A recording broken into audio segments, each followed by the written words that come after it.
आप सबको नए वर्ष की और मकर संक्रांति की बहुत बहुत शुभकामनाएं। ईश्वर करे कि उसकी दया दृष्टि आगे बनी रहे और आगामी वर्ष आपके लिए उल्लासपूर्वक और कई नए प्रयोजनों का आरंभ करने वाला हो। ओम नमः शिवाय। ओम नमः शिवाय। एक कथा सुनते हैं। सिकंदर को ये लगा कि एक सन्यासी को अपने साथ लेकर जाए।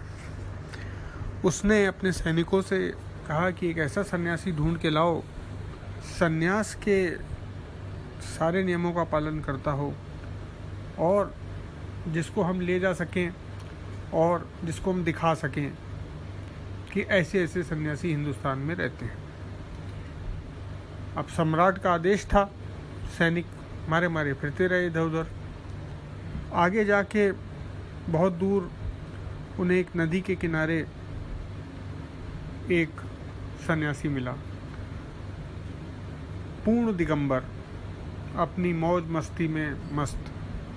जाकर सिकंदर को सूचना दी कि एक सन्यासी है, अपनी मस्ती में मस्त है, आंखें खुली रहती हैं पर न कुछ देखता है न कुछ सुनता है और न कुछ पहचानता है। तो सिकंदर ने कहा, जाओ उसे पकड़ के ले आओ और अगर वो तुम्हारे साथ ना आए तो गला काट देना। सैनिक पहुंच गए सन्यासी के पास। रात्रि का समय था। थोड़ी देर खड़े रहे, कुछ कह नहीं पा रहे थे। वो सन्यासी ऐसा लग रहा था जैसे आकाश से वार्ता कर रहा है, फिर लगता था कि चंद्रमा से बातें कर रहा है। वो मन ही मन नाच सा रहा था। ऐसा लग रहा था उसको उस बातचीत में कुछ अभूतपूर्व आनंद सा मिल रहा है। सारे सैनिक उसके आगे नंगी तलवारें लेकर खड़े हो गए, परंतु सन्यासी ने किसी की तरफ कोई ध्यान नहीं दिया। उसकी आंखें खुली ज़रूर थीं पर वो देख कुछ और रही थी। बड़ी मुश्किल से वो बता पाए कि सिकंदर महान सम्राट ने तुम्हें बुलाया है और अगर नहीं चलोगे तो मारे जाओगे, गर्दन अलग कर दी जाएगी। ओम नमः शिवाय। पहले यह सुनकर सन्यासी उन्हें ध्यान से देखता रहा। ऐसा लगा जैसे आश्चर्य कर रहा हो। फिर खिलखिलाकर जोर जोर से हंसने लगा। उन सब सैनिकों की अज्ञानता पर, उनकी मूढ़ता पर धीरे से बोला, महान सिकंदर तुम्हारे लिए महान होगा, मेरे लिए नहीं। उसको यह नहीं पता कि सन्यासी से बात कैसे की जाती है। गर्दन काट दो सन्यासी की गर्दन, इसमें है ही क्या। मैं तो वैसे भी ठहर चुका हूँ। मुझे अपने स्थान का ज्ञान भी हो चुका है और वो प्राप्त भी हो चुका है। अब मेरा इस गर्दन में कोई प्रयोजन नहीं। सैनिकों को कुछ बातें समझ में भी नहीं आ रही थी, परंतु तलवार उठाकर उसकी गर्दन काटने की हिम्मत भी नहीं कर पा रहे थे। हाथ जैसे जड़ हो गए थे। सन्यासी न डर रहा था, न भाग रहा था, न मिन्नत कर रहा था, न जान की भीख मांग रहा था। सैनिकों ने ऐसा पहला आदमी देखा था। यह सारा वृतांत सैनिकों ने जाकर सिकंदर को बताया। सिकंदर पहुंच गया। सिकंदर ने जाकर सन्यासी को बोला, तुम्हें चलना होगा मेरे साथ। थोड़ी देर सन्यासी शून्य में रहा, फिर शांत भाव से बोला, आदेश दे रहे हो या प्रार्थना कर रहे हो। सिकंदर ने कहा कि सम्राट सिर्फ आदेश देता है। सन्यासी बोले, मैं किसी का आदेश नहीं मानता।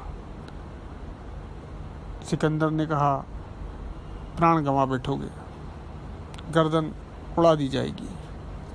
सन्यासी ने कहा, गर्दन तो पहले ही कट चुकी है, पर अब कटती हुई गर्दन को तुम कटते हुए देखोगे मात्र, मैं भी देखूंगा। सिकंदर ने उसकी आंखों में देखा। उसकी आंखों में बिजली सी चमक थी और वो मुस्कुरा रहा था। उसके हाथ में जो तलवार आज तक नहीं कांपी थी, आज उसके हाथ और तलवार दोनों कांप गए। सन्यासी को भान था कि मैं हाड़ मास का पुतला नहीं हूँ, मैं चेतन ब्रह्म हूँ। मेरे अंदर जो बैठा है वह ही मैं हूँ। वह जान गया था बिजली का बल्ब जल रहा है, परंतु उसके अंदर मौजूद बिजली ही बल्ब को जला रही है, और वो बिजली मैं हूँ। यह शरीर तो मात्र मांस और हड्डियों का पुतला है। इस शरीर को कोई और चला रहा है, चलाने वाला चेतन आत्मा ही मैं हूँ। इसीलिए वो सन्यासी सिकंदर और उसके सैनिकों की नंगी तलवारों से भी नहीं डरा। वो जान गया था किसका मरना किसका कटना। सन्यासी के भीतर की इंद्रियां जागृत हो चुकी थी। जीवन के सत्य को वो जान चुका था। मृत्यु उस शरीर की होनी है, आज हो चाहे कल हो चाहे अभी हो। आत्मा की मृत्यु हो नहीं सकती।